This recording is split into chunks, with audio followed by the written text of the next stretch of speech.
Hey, what's up, guys? It's Andy. And Joshua from We Came as Romans. And you're watching Metal Ignition. Regenerate, regenerate, we return to relay.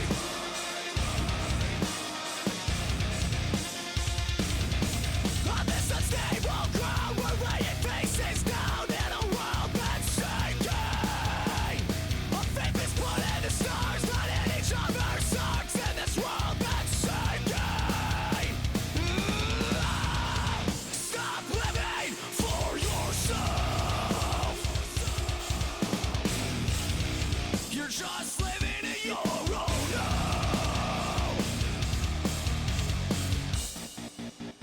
We have not really this joke, but we say it all the time. Like fans will sometimes be like, "Oh, we want to plant a seed again," or "We want understanding what we've grown to be again." And it's like if we were to release that again, they would be the same people to say, "I can't believe they just released a plant a seed again. Yeah. We want new music." It's really hard to find a happy medium, and at the end of the day, you just kind of gotta like really, you know, it's music is an expression of how you feel. You know what I mean? And it's not all the time like, "Oh, I want to play this." It's like, "Yo, I'm at this point in my life. I feel this way, and these are like my thoughts and outlooks on things, and like I need to get them out." And I feel like that is such a huge thing with, you know, the evolution of bands. And I feel like Josh was saying in the beginning, like if this is how we feel at the time, and this is, you know, not the music that is always going to be set in stone, but for these past couple of years, these are our thoughts and views on life. And if you don't like it, well, too bad. Yeah. Go get to Planet Seed again. If you don't like it, feel free to buy one of our older records again. Just turn it up a little louder. You know?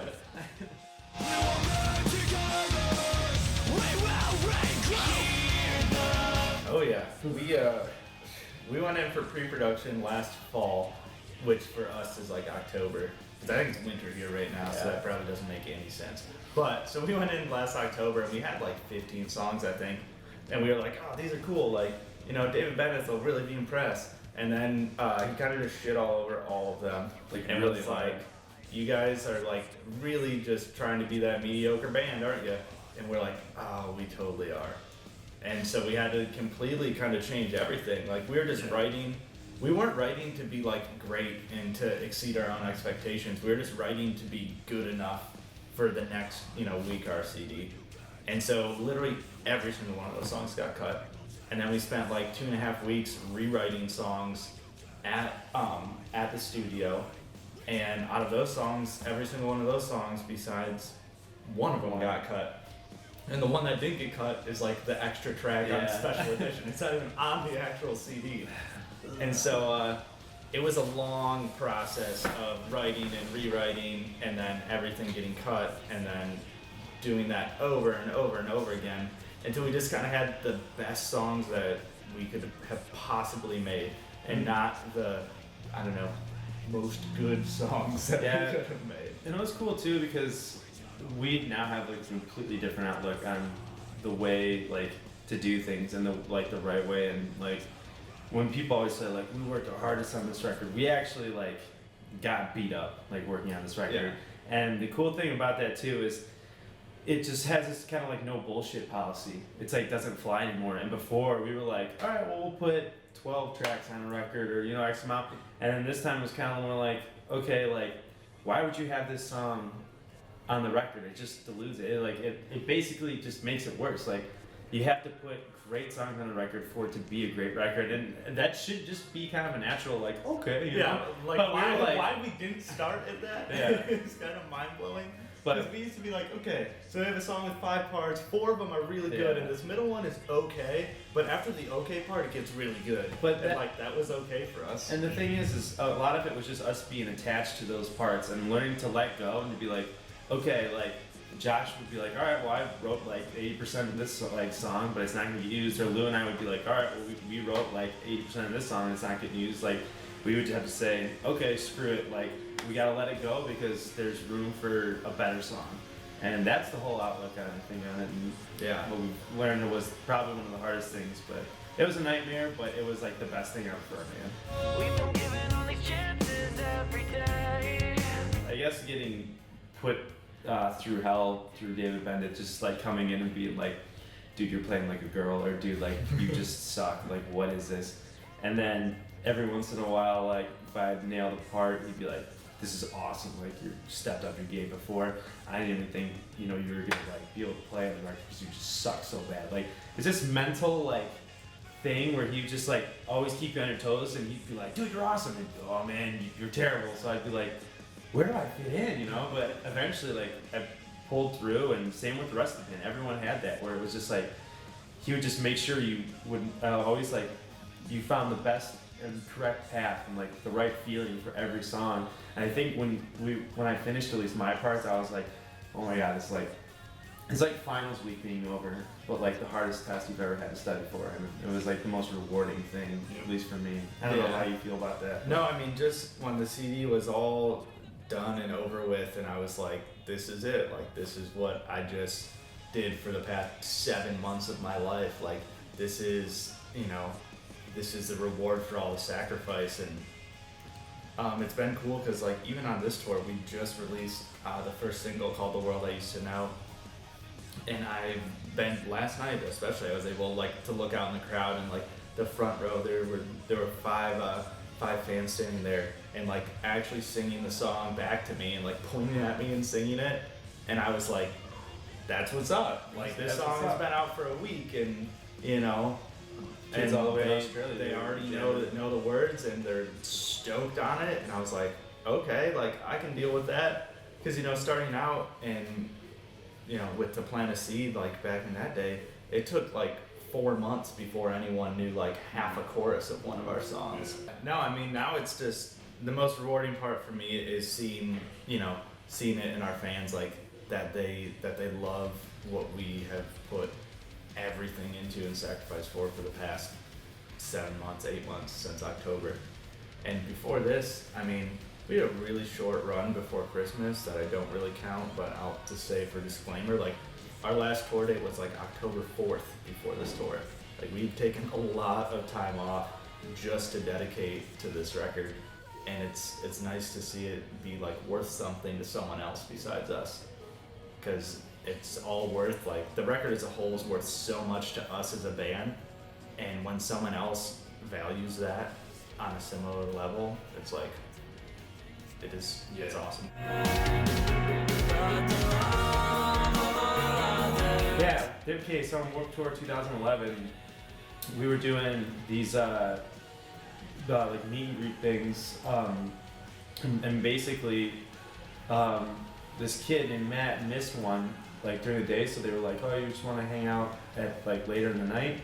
And we were like, yeah, and the kid came up and was just like, guys, let's party. And we were like, okay. And so like we just like went partying with this dude and like hung out with him, and he was just like the man, and we were like, oh, this is awesome. And same thing with our buddy Garrett Skinner. Like, I think we met him at like a random bar after a show, and it was like back in 2009 or something like that, when we were like on tour with The Sleeping. Yeah. And and he was just like at this bar, and he's like, you guys freaking sick, man. He's like, you guys want to get some beers? And we're like, dude, done. And now we're like good friends with him and his wife, and they have us over all the time, and like it's pretty awesome. So yeah, there's always been like times where, you know, you meet these like lifelong like friends that you just have one night of partying, and then they forever like would be like, hey, when you come to town, man, and you know, so it's pretty cool. And then there's times where Andy wipes all sweat on a towel and throws it into a crowd, and a girl puts it in her face and smells it like sexually, And then runs away. and then I run away also.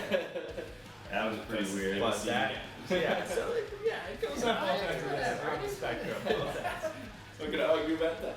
Oh, yeah, actually, during the studio, there was one kid who was like a fan, and we went to this bar, and like this kid just like came up, and he actually like wasn't like that. He wasn't like super stoked. He was just like kind of hanging out. We're like, oh, this is like really cool, you know, just everything's chill, everything's normal. This kid's like, yeah, he's like, dude, you guys want a shot? And we're like, all right, yeah. And then he's like, yeah, and he's like, so let's do another one. Like, just kept going, and then like by the end of the night, the kid was like falling asleep on the bar, and we're all like, you know, we can hold our liquor. And this kid was kind of like just wanted to really party with the band and party a little too hard, so he's kind of just like falling asleep at the bar, and then he gets up and he's like, do another shot? And then we're like, are you sure, man? And he's like, yeah. And then like do a shot, and he's just like passes out.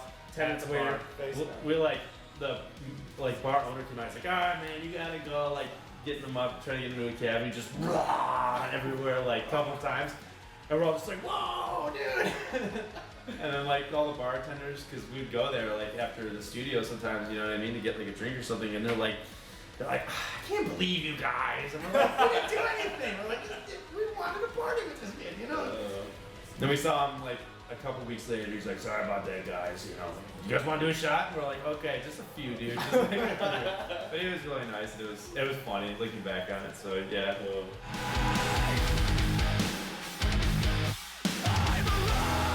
Man, we used to play a venue in Louisiana all the time called the High Ground, and it was in a neighborhood that didn't have a lot of money. And every time we played there, it was like, oh, last show for the High Ground, and you know they're shutting down, whatever. Yeah.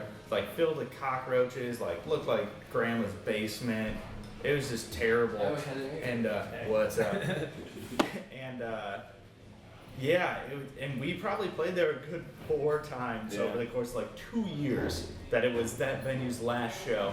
I think last time we played there was that drunk kid that tried to climb the fence to sneak into the show. No, he went through the fence. There was a rusty hole in the fence, and he was like, ah! And we were like, I just remember we got all cut up and then asked for like pictures, and we're like, no, like you're really bloody and like wasted. You got kicked out because you're hammered and you're like 17. Yeah, and that was not what's up. That was definitely not what's up. So that was, I guess that would be the dodgiest, one of the dodgiest. I mean, I'm trying to really think. And I don't know, last summer we played some huge Euro festivals to like 10,000 people, like actually 10,000 people, and I was like, that's what's up. Yeah.